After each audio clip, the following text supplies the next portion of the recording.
और अब खबरों को तफसील से जानेंगे। वज़ीर-ए-आज़म Narendra Modi Shanghai cooperation organisation SCO के चोटी इजलास में शामिल होने के लिए बिश्केक पहुंचे।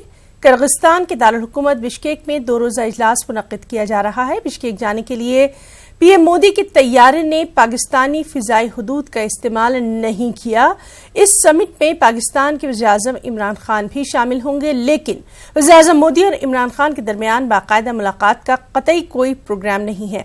कॉन्फ्रेंस के हाशिए पर वज़ीर-ए-आज़म मोदी चीनी सदर शी जिनपिंग और रूसी सदर व्लादिमीर पुतिन से मुलाकात करने वाले हैं। EVM के खिलाफ मुहाज़राएं अभी थमी नहीं है। सरगर्म वकील ML शर्मा ने सुप्रीम कोर्ट में एक अर्जी दाखिल की है। अर्जी में हाल ही में होने वाले लोकसभा चुनाव को मनसूख करने और नए इंतखाबात बैलेट पेपर के जरिए करवाने का मुतालबा किया गया। अर्जी में कहा गया कि अवामी नुमाइंदगी एक्ट के तहत चुनाव सिर्फ बैलेट पेपर के जरिए ही कराए जा सकते हैं।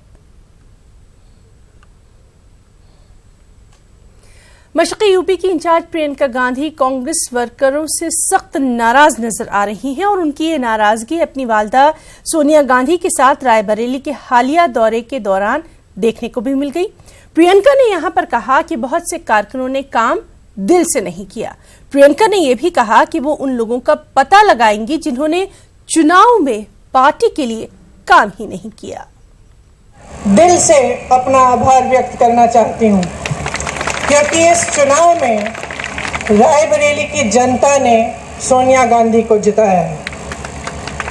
मैं आज यहाँ भाषण देना नहीं चाह रही थी क्योंकि मैं चाहती हूँ कि यहाँ आकर मैं समीक्षा करके आपको अपनी जो भावना है वो व्यक्त करूँ, लेकिन आपने यहाँ खड़ा कर दिया। सच्चाई कड़वी लगेगी, लेकिन सच्चाई ये है कि ये चुनाव सोनिया गांधी ने और जनता ने जिताया है।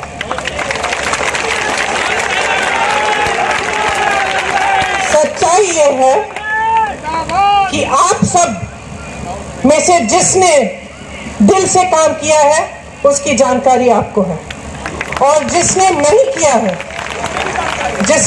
किया है उसकी जानकारी मैं करूंगी। मैंने हमेशा कहा है कि चुनाव संगठन लड़ाता है।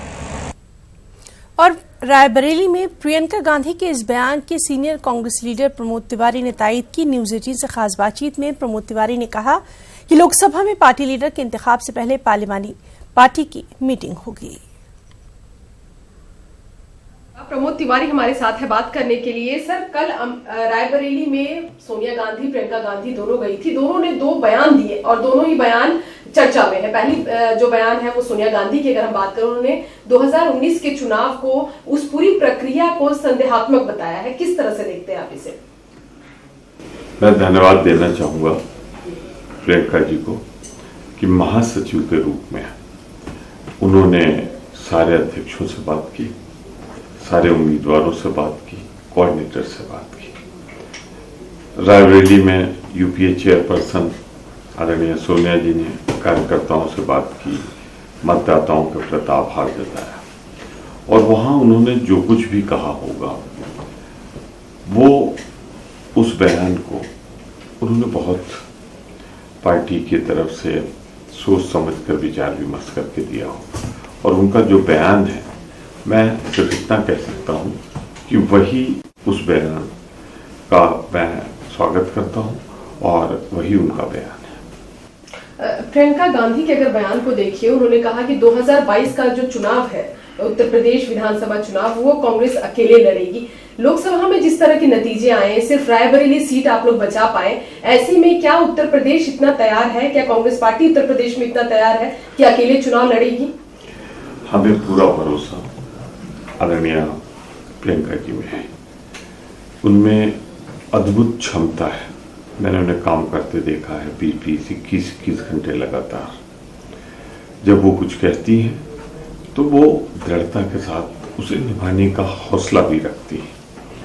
कार्यकर्ताओं की भावनाओं को समझकर जो कुछ भी उन्होंने बोला है, मैं उसका स्वागत करता हूँ। सर अंतिम सवाल, लोकसभा में कांग्रेस का नेता कौन होगा इसको लेकर है। लगातार ये भी सवाल उठ रहा है कि कौन नेता होगा, राहुल गांधी हो सकते हैं या फिर दूसरे नेताओं का नाम आ रहा है। कांग्रेस कब तक फैसला ले लेगी इस पर? प्रक्रिया यही है कि कांग्रेस संसदीय दल की बैठक होगी, उसमें संसदीय दल अपना नेता चुनेगा और वही हमारा नेता होगा। तो हमारे यहाँ तो लोकतंत्र है, लोकतांत्रिक प्रक्रिया का पालन होगा और सत्र के पहले चयन हो जाएगा। कैमरा पर्सन अंकित के साथ रंजीता झा, न्यूज 18 नेटवर्क। मरकजी वजीर बराए अक़लियती उमूर मुख्तार अब्बास नकवी ने कहा है कि स्कॉलरशिप के लिए फंड्स की कोई कमी नहीं है। उन्होंने ये भी कहा कि तलाक़ सलासा बिल में तब्दीली की गई है। हमारे नुमाइंदे खुर्रम शहजाद ने मुख्तार अब्बास नकवी से खास बातचीत की। मंत्री मुख्तार अब्बास नकवी हमारे साथ हैं। सर, स्कॉलरशिप की बात हो रही है, 5 करोड़ स्कॉलरशिप की बात कर रहे हैं, फंड बहुत बड़ा चाहिए होगा। क्यों फंड की कमी? कहाँ किसने बताया कमी है? आपको भरपूर फंड है, जितनी भी ज़रूरत होगी फंड की किसी तरह की कमी नहीं होगी। और 5 करोड़ स्कॉलरशिप 5 सालों में देने में कहीं कोई कमी नहीं है। हम अगर फंड नहीं भी बढ़ेगा तब भी इसी फंड में हम देंगे, बल्कि और इससे ज़्यादा भी दे सकते हैं। उसके अलावा इसमें तय किया है कि 50% लड़कियाँ होंगी। तो ये फंड जो है वो फंड और जो मिनिस्ट्री का बजट है वो पर्याप्त है इसके लिए। सर, पिछली बार भी आप मंत्री थे तो बहुत सारी रिपोर्ट्स भी आई और बहुत सारे स्कूल खोलने की बात की गई थी, जैसे ज़कीरुल्लाह की रिपोर्ट भी आई थी। तो किस तरह से वक्फ की ज़मीनों का इस्तेमाल होगा और किस तरह से स्कूल बनाए जाएंगे? देखिए, हम एक तो पहली बार कि 100% जो वक्फ प्रॉपर्टीज़ है जियो टैगिंग से जुड़ी जाए। दूसरी जो है वो डिजिटाइजेशन हो वक्फ प्रॉपर्टीज़ का, ताकि वक्फ के रिकॉर्ड्स का रख रखाव और वक्फ प्रॉपर्टीज़ का रख रखाव सही हो सके। दूसरा, जो ज़मीनें अभी अवेलेबल हैं, बहुत सी इंक्रोच्ड हैं, बहुत सी जो है भूमाफियाओं और वक्फ माफियाओं के कब्ज़े में है, लेकिन जो अभी अवेलेबल हैं उनमें उनका सदुपयोग हो। स्कूल बने, कॉलेज बने, हॉस्टल बने, हॉस्पिटल बने, स्किल डेवलपमेंट सेंटर बने, कम्युनिटी सेंटर बने, जो भी बने, उसके लिए हमने वक्फ बोर्ड्स को भी कहा है कि हम 100% प्रधानमंत्री जन विकास कार्यक्रम के तहत 100% इसमें फंडिंग करेंगे। और हमें खुशी है कि 1-2 अभी प्रपोजल आ गए हैं जो कि काम शुरू भी होगा जल्द ही। और इसी तरह से सभी राज्यों को हमने इस बारे में कहा है। सर, स्कूल खोलने की बात थी, कितना प्रोसेस हो चुका है और आगे कितने आप बढ़ने वाले हैं? बहुत आगे प्रोसेस हो चुका है। DPR बन गई है, सारी के प्रोसेस जो और प्रक्रिया है वो पूरी हो गई है। और अभी 6 महीने पहले हमने उसकी घोषणा की थी, उसके पहले उसका हमने शिलान्यास किया था और अब काम आगे बढ़ रहा है। सर, एक सवाल के जिस तरह से विश्वास जीतने की बात है, लेकिन ट्रिपल तलाक का बिल दोबारा से सरकार लेकर आ रही है, इसको लेकर के कितनी प्राथमिकता? ट्रिपल तलाक के बिल के मुद्दे पर कई तरह की शंकाएँ थी। उन शंकाओं को ख़त्म किया गया है। उसमें जैसे कि नॉन बिलेबल जो ऑफेंस था वो ख़त्म हुआ है। समझौते की गुंजाइश नहीं थी, समझौते की गुंजाइश उसमें की गई है। साथ ही साथ कोई भी FIR नहीं लिखा सकता है। जो ब्लड रिलेशन है वही FIR लिखा सकता है। उसके अलावा पार्लियामेंट के अंदर आने दीजिए, पार्लियामेंट में आएगा, तमाम पॉलिटिकल पार्टीज़ हैं, तमाम MPs हैं, वो अपने सुझाव देंगे, सरकार उसको सुनेगी। विपक्ष के लोग कह रहे हैं कि अगर जिस तरह से पहले था, अगर उस सूरत में आता है तो हम उसको पास नहीं होने देंगे। और वैसा तो है ही नहीं। जो अभी जो नया पूरी तरह से अमेंडेड बिल है वो बहुत अच्छा बिल है। बहुत बहुत शुक्रिया। तो साफ बात है कि ट्रिपल तलाक के मुद्दे पर सरकार पीछे नहीं हटेगी और जो संशोधन करके तरमीम करके बिल लाया गया है उसको लेकर के सरकार आगे बढ़ेगी और जो अल्पसंख्यक है, अक़लियतें हैं, उनको जो है उनको विकास के रास्ते पर आगे बढ़ा जाएगा। कैमरामैन अमित शर्मा के साथ खुर्रम शहजाद, न्यूज़ 18 दिल्ली। और वहीं 3 तलाक बिल को कल काबीना ने मंजूरी दी। इस बिल को पार्लियामेंट में दोबारा लाया जाएगा। हमारे नुमाइंदे ने इस मामले में कांग्रेस तर्जुमान मीम अफजल से खास बातचीत की।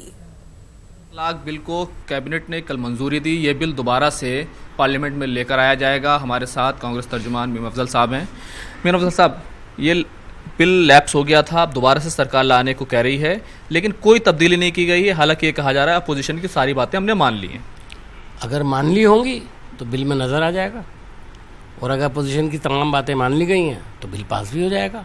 मैं समझता हूँ कि अगर इस कानून को उसी अंदाज से लाने की कोशिश की गई तो ये समझा जाएगा कि ये सरकार शायद ये तय करके बैठी है कि वो हर वो काम करेगी जिससे एक मैसेज जा सकता हो कि वो सरकार माइनॉरिटीज़ के खिलाफ है। जब ट्रिपल तलाक का तरीक़ा ही कुरान के ज़रिए बातिल है, गलत है, तो उस पर बहस की क्या ज़रूरत है। सुप्रीम कोर्ट ने जो फैसला दिया है वो बिल्कुल कुरान के मुताबिक दिया है।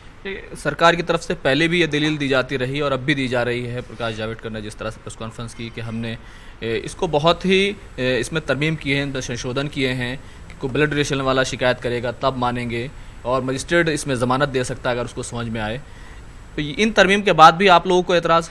नहीं, देखिए, कल ही योगी आदित्यनाथ जी को किसी औरत ने एक एप्लीकेशन लिखकर भेजी, एक दरख्वास्त, उस पर इमीडिएट एक्शन करके उसके हस्बैंड को गिरफ्तार कर लिया गया बग़ैर इस बात की तहकीक के कि उसने तलाक दी या नहीं दी, अगर दी तो किन हालात में दी, और वो जब एक्सेप्टेबल ही नहीं है, जब वो हुई नहीं, तो गिरफ्तारी का क्या मतलब। दिल्ली के मशहूर अस्पताल LNJP में एक मुलाजमीन के रिटायर होने का जश्न मनाया गया। बताया जाता है कि जश्न और शोर शराबे की वजह से यहां एक मरीज की मौत हो गई। जश्न LNJP अस्पताल के इमरजेंसी वार्ड में मनाया गया और आपको बताएं कि इमरजेंसी वार्ड में सख्त बीमार मरीजों को लाया जाता है। शोर शराबा ना हो इसका खास ख्याल रखा जाता है। अब इस मामले में अस्पताल इंतजामिया की लापरवाही सामने आ रही है। हमारी नुमाइंदा रचना ने यहां का जायजा लिया।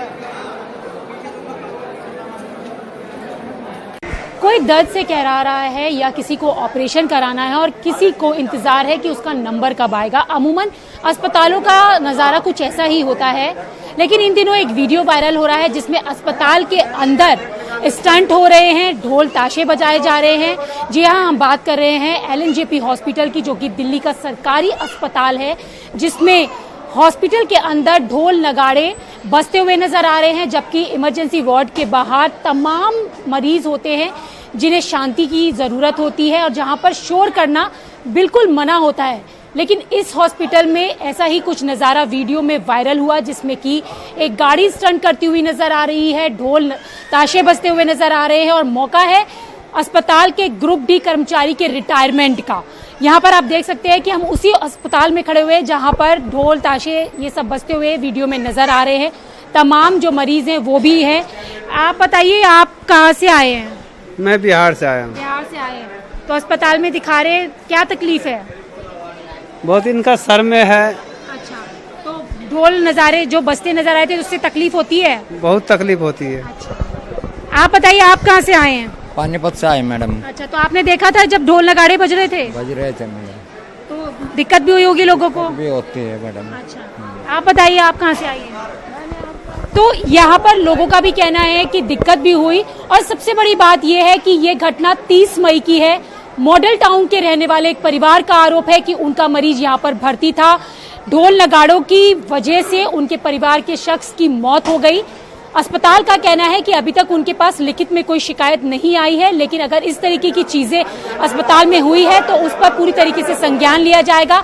इस वीडियो वायरल होने के बाद अस्पताल की तरफ से एक कमेटी बनाई गई है जिस पर रिपोर्ट मांगी गई है, जबकि दिल्ली के CM अरविंद केजरीवाल अपने सरकारी अस्पतालों की तुलना विदेशों में होने वाले अस्पतालों से करते हैं। लेकिन जिस तरीके का नज़ारा इस वीडियो में देखने के लिए मिल रहा है तो इसमें साफ पता चल रहा है कि अस्पताल की जो प्रशासन है उसकी कितनी बड़ी लापरवाही है कि मरीजों के चलते यहाँ पर ढोल नगाड़े बजते नजर आ रहे हैं, जिससे तमाम लोगों को तकलीफ हो रही है और एक परिवार ने अपने शख्स को खो दिया। इसको लेकर MD से भी हमारी बात हुई। MD का कहना है कि हमने पूरे संज्ञान पर एक कमेटी गठित की है और जल्द से जल्द रिपोर्ट मांगी जाएगी और जो भी उसमें दोषी नजर आएगा उस पर भी कार्रवाई होगी। तो अब ऐसे में देखने वाली बात होगी कि इस कमेटी के रिपोर्ट में क्या कुछ निकल कर आता है। कैमरा पर्सन नरेश के साथ मैं रचना, न्यूज़ 18 दिल्ली। और अब खास बात मध्य प्रदेश छत्तीसगढ़ की खबरों को तफसील से जानेंगे। मध्य प्रदेश में बिजली कटने को लेकर सियासत तेज हो गई है। इल्जाम और जवाबी इल्जामात का सिलसिला भी शुरू हो चुका है। कांग्रेस का कहना है कि बीजेपी की वजह से बिजली कट रही है। इस बीच दमोह में बीजेपी मीडिया इंचार्ज के एक पोस्ट से कांग्रेस के इल्जामों को तक़वियत मिल रही है। बीजेपी लीडर ने सोशल मीडिया पर पोस्ट कर साफ तौर पर लिखा कि बिजली गोल करने वाले लड़कों की जरूरत है। इसे लेकर कांग्रेस के तेवर हमलावर नजर आ रहे हैं।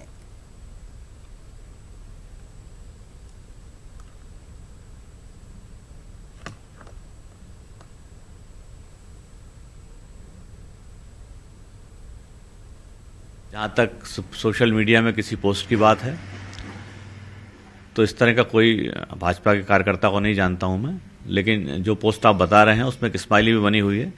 जाहिर तौर पर व्यंग्यात्मक रूप में कुछ कहा गया है, लेकिन इसके बाद भी अगर कोई लगता है तो सरकार कानून कार्रवाई करने के लिए स्वतंत्र है, लेकिन किसी राजनीतिक दल पर आरोप ना लगाए और अपनी जिम्मेदारियों का निर्वहन करे।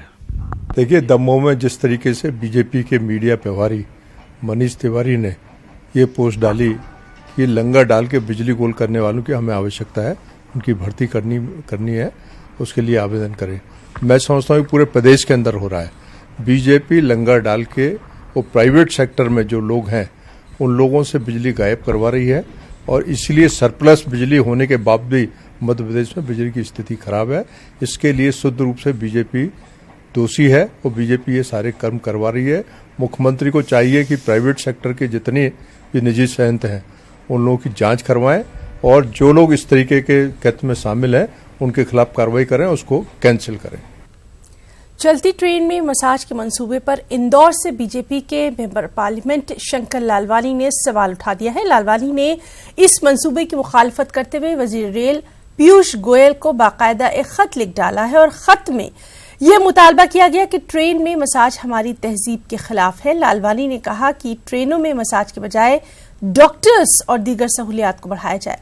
गौरतलब है कि इंदौर से 39 ट्रेनों में मसाज की शुरुआत करने का मंसूबा है।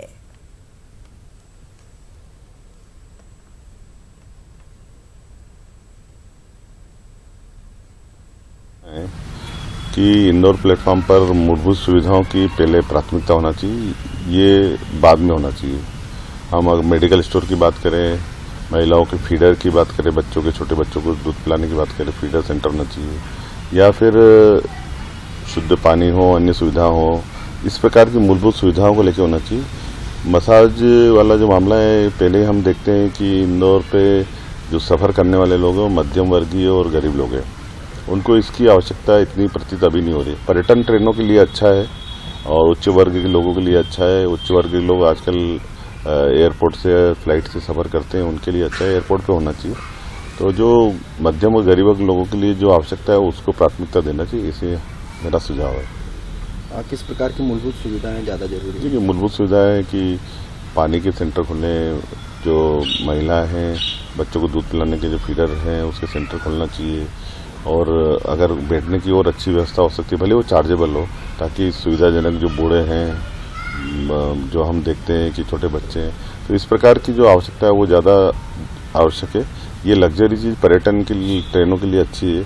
अब ट्रेनों के बीच में अगर मसाज करेंगे तो अंदर तो गर्मी के दिनों में तो जगह पाँव रखने की जगह नहीं रहती है, ट्रेनों में इतनी भीड़ रहती है, तो उसमें मसाज करना मुझे नहीं लगता है न्यायोचित है। पर्यटन ट्रेनों के लिए अच्छा है। कमलनाथ सरकार बजट की तैयारियों में मसरूफ हो गई है और इसके लिए करीब 150 मंसूबों को बंद करने की तैयारी भी शुरू हो गई है। सरकार छोटे बजट का हवाला देकर इन मंसूबों पर ताला लगा सकती है।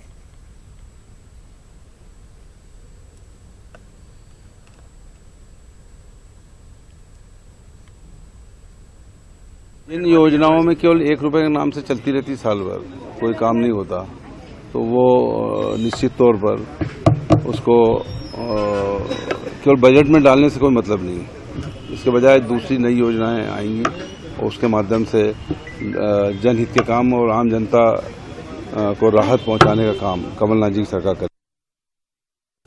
मध्य प्रदेश के सिद्धि में माइनिंग फंड को खर्च करने को लेकर इत्तेफाक राय नहीं बना है। इस मामले को असेंबली से अदालत तक ले जाने की बात की जा रही है। आखिर ये पूरा मामला क्या है, हम आपको दिखाते हैं। सीधी में डिस्ट्रिक्ट प्लानिंग कमेटी की पहली मीटिंग हुई। इस मीटिंग में चुरहट रुकन असेंबली सतेंदु तिवारी ने जिला इंतजामिया पर इल्जाम लगाते हुए सोन घड़ियाल इलाके में गैर कानूनी कानकुनी की बात कही। उन्होंने कहा कि वो कलेक्टर और पुलिस इंचार्ज को लेटर लिखकर इसकी शिकायत कर चुके हैं।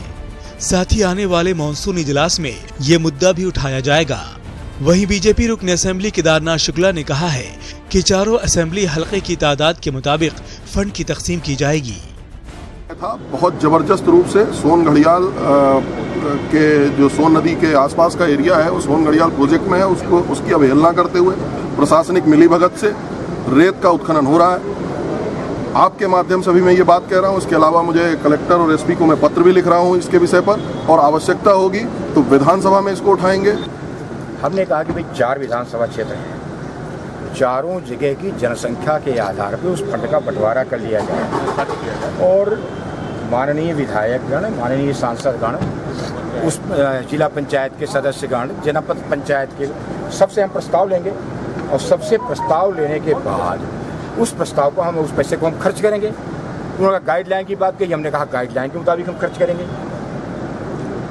वो इस बात के लिए तैयार नहीं है। माइनिंग फंड के तकसीम को लेकर वजीर-ए-खान प्रदीप जायसवाल ने इनकार कर दिया। उन्होंने कहा कि ऐसा मुमकिन नहीं है और न ही ऐसा कानून है। हमें सिंगरौली और सीधी दोनों जगहों के कानून को देखना है। इस तरह से काम कराने का जो उसमें गाइडलाइन है, उस गाइडलाइन के खिलाफ हमारे सामान्य विधायक चाहते हैं कि हमारा हिस्सा पहले से तय जाए, कोई तरह हिस्सा मतलब विधानसभा वार ये खरीद विभाग का जो पैसा है उसको डीमैप करते हैं। ये पैसा कोई विभागवार बांटने का नियम उसमें गाइडलाइन में है। जो खरीद प्रभावित क्षेत्र है वहाँ की जनता है उस प्रभावित क्षेत्र में राशि खर्च करते हैं। बहरहाल फंड खर्च करने को लेकर बीजेपी और कांग्रेस दोनों आमने सामने हैं। अब देखना होगा कि माइनिंग के फंड को लेकर उलझा हुआ तनाजा कब तक हल हो पाता है। Bureau report, news 18 Urdu. Kamal Nath सरकार में रेगुलर होने की उम्मीद लगाए कॉन्ट्रैक्ट मुलाजमीन का इंतजार है कि लंबा ही होता जा रहा है। 4 महीने बाद भी कमेटी की एक मीटिंग तक नहीं हो पाई है। एक रिपोर्ट।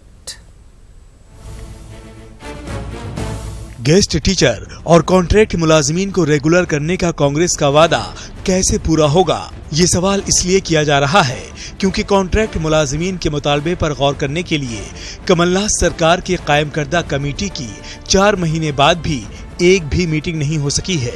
और आलम यह है कि कांग्रेस सरकार को किए हुए वादों को याद दिलाने के लिए मुलाजमीन वजीरों को मेमोरेंडम दे रहे हैं। वहीं ताखीर होने पर बीजेपी ने कांग्रेस सरकार पर हमला बोला है। सरकार से पूरी उम्मीद है। चुनाव आचार संहिता लगने के कारण कमेटी की बैठक नहीं हो पाई। हमने आज ही माननीय मुख्यमंत्री कमलनाथ जी को और जीएडी मंत्री गोविंद सिंह जी को इस संबंध में ज्ञापन सौंपा है। आपने क्यों नहीं अभी तक संविदा के कर्मचारियों को परमानेंट करने की जो प्रक्रिया है उसको पूरा नहीं किया? आप जब अभी तक मीटिंग ही नहीं कर पाए तो इससे ये पता लगता है कि इनका मंतव्य नहीं है। ये केवल और केवल भ्रष्टाचार की सरकार है। वहीं कांग्रेस सरकार में स्कूल तालीम काबीना कमेटी के मेंबर प्रभुराम चौधरी के मुताबिक कॉन्ट्रैक्ट मुलाजमीन के मामले में जल्द मीटिंग बुलाकर लाहेअमल तैयार किया जाएगा। आचार संहिता लगी थी, अब आगे मीटिंग होंगी तो उसके बाद जो भी होगा निर्णय पर बताएंगे। लेकिन सरकार का रुख क्या है सर, संविदा कर्मचारियों और अतिरिक्त वालों को? नहीं, हमारा तो पूरी तरह से पॉजिटिव ही है उनकी समस्याओं का निराकरण करने के लिए। गेस्ट तो बुलेटिन में फिलहाल इतना ही। आदाब।